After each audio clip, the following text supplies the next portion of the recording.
সালটা তখন 2000, তারিখ 10ই নভেম্বর।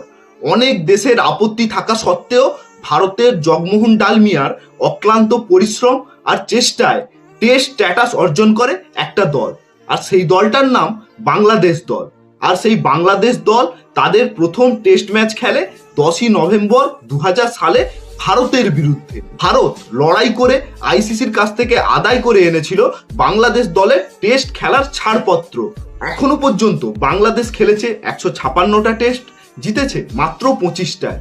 এ কথা প্রমাণিত যে জগমোহন ডালমিয়ার লড়াইটা ব্যর্থ হয়েছে। আসলে বাংলাদেশ তো এখন খেলার থেকে ভারত বিরোধিতায় বেশি ব্যস্ত থাকে।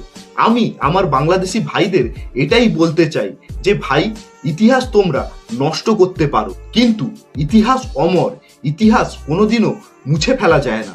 কালের নিয়মে ইতিহাস তার অস্তিত্ব রেখেই